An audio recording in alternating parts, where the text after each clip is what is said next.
I'd just do a quick little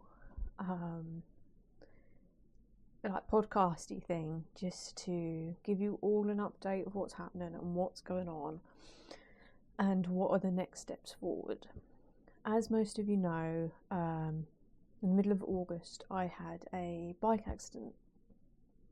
It was quite a major bike accident, and I was quite badly hurt. So I was rushed straight to hospital and I had surgery done on my wrist. And I have surgery in 2 weeks for my leg. So yeah, that's why a lot of things haven't been happening on here, why the page has been quiet, why my Instagram is quiet, why there's not a lot of riding going on, because I can't ride at the moment. So yeah, it's not been great, but here we are, we're getting on with it and we're moving forward. So the wrist is pretty much healed. It's been plated, it's got a big metal plate in there now, and I can sort of nearly got all the movement back in it. So the wrist part side of it is absolutely fine. The knee, on the other hand, is quite major. It's quite damaged.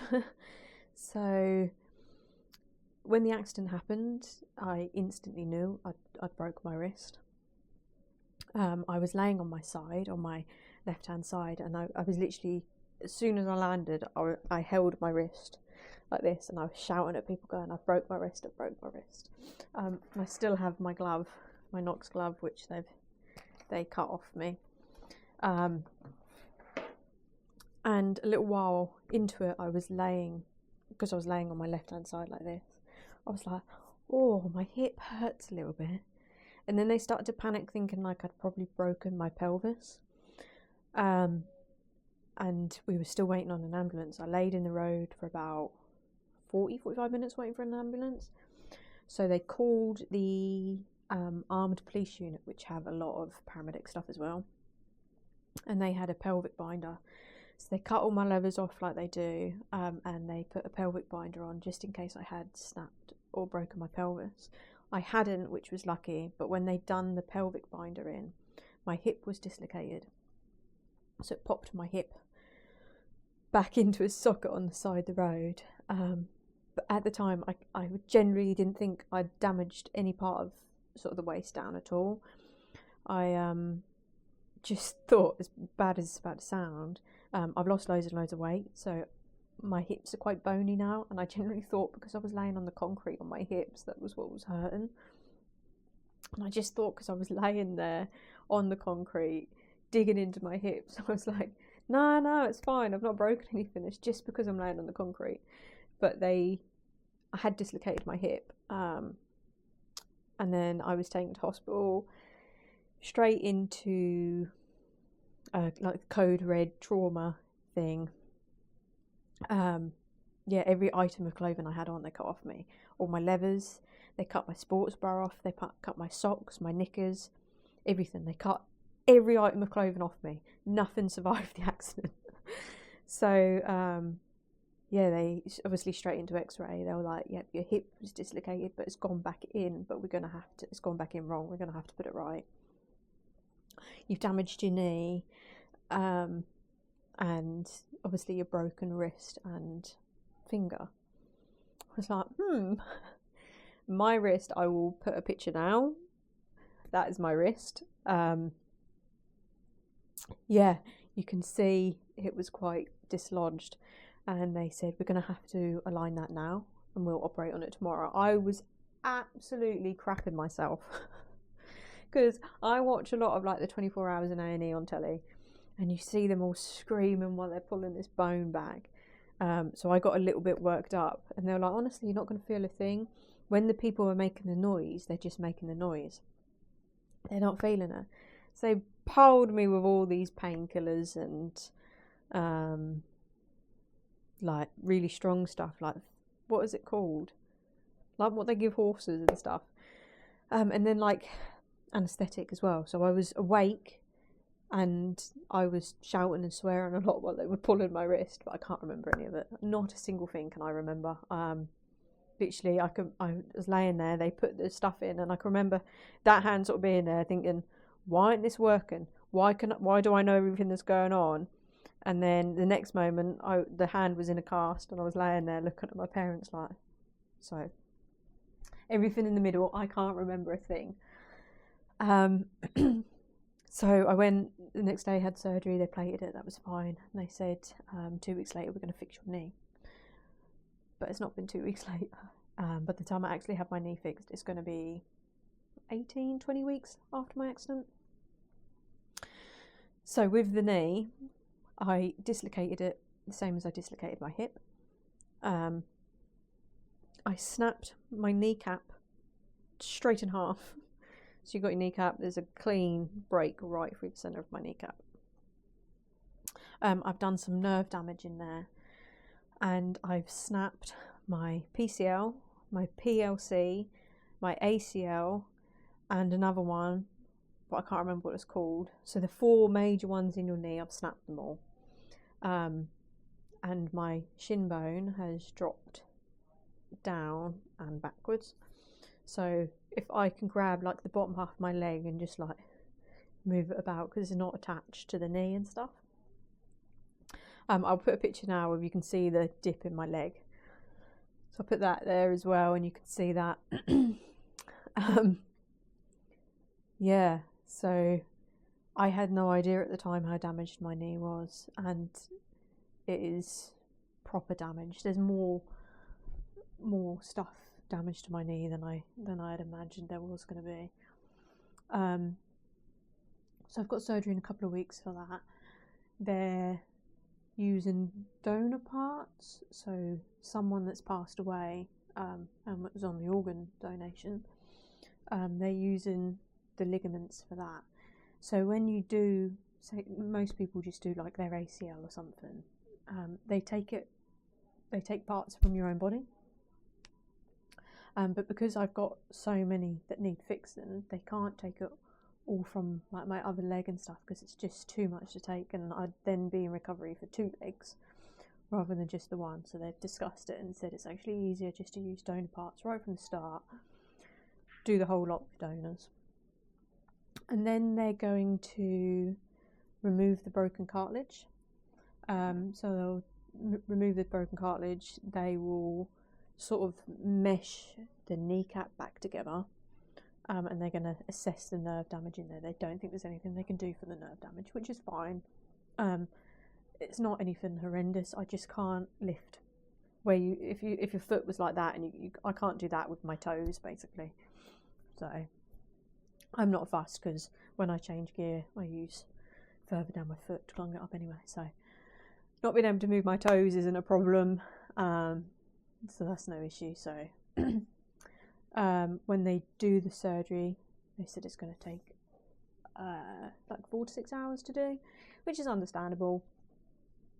And they've got a lot to do. Oh, they're going to plate my shin bone back as well, so there'll be a metal plate in my leg for the shin bone to be placed back into the right spot. So normally people, when they have like their ACL or the PCL done on a single one, it's just a day in and out surgery, but they want to keep me in for a couple of days because I'm going to have to see physio and stuff as well, because for the first 3 months I won't be able to weight bear. So I can't, like, I'm just going to struggle around the house and everything. And the thing is, if I'm on crutches, because this wrist is still healing, I can't put the weight on that bit. So when I'm even on a crutch, I don't know how we're going to work it. But yeah, 3 months with no weight bearing, and then after 3 months I can start weight bearing really slightly and walking more aided. So getting about and getting moving a little bit. From what I know, that my leg's probably going to be pinned straight again for a few weeks after the surgery as well, because he said one of them needs your leg to be straight to heal. You can't like bend it it will break what they've already repaired in there, so that's going to be a bit awkward.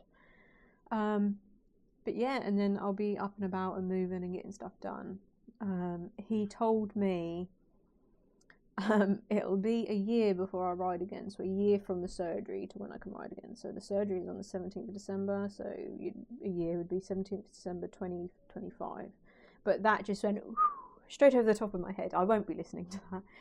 I know people will be like, I ain't got to listen to your body and all that, and my body has been through some stuff with all my health conditions, and my last major operation where I had loads of my bowel and everything removed, more bowel removed, shall I say. They said, yeah, it's going to be a 6 months to a year recovery, and I was riding within 3 weeks. So that says it all. But because it is my leg and it's quite needed for riding bikes, I will take it a little bit more seriously, and I will listen to what my body's telling me. But at this time, I'm looking to be back riding April time. Like properly riding April time, which is fine. The shit weather, January, February in the UK, March isn't too much better. Normally I'd do a Euro in March, but I'm going to miss that next year.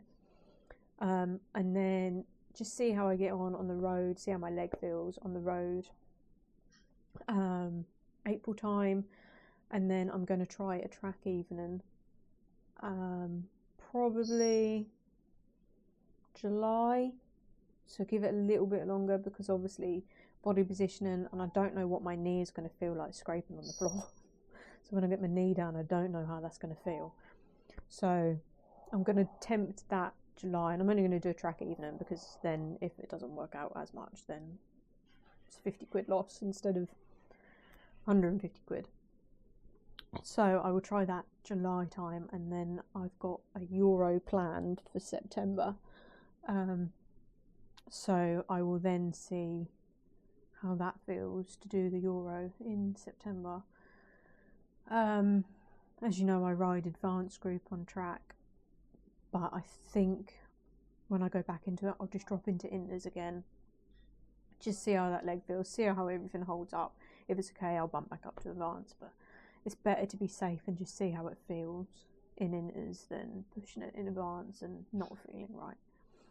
So that is the plan of action with that. I have got some stuff lined up for next year anyway. There's still lots of stuff happening. I've got an ambassadorship deal happening with a manufacturer, so that will be awesome to do.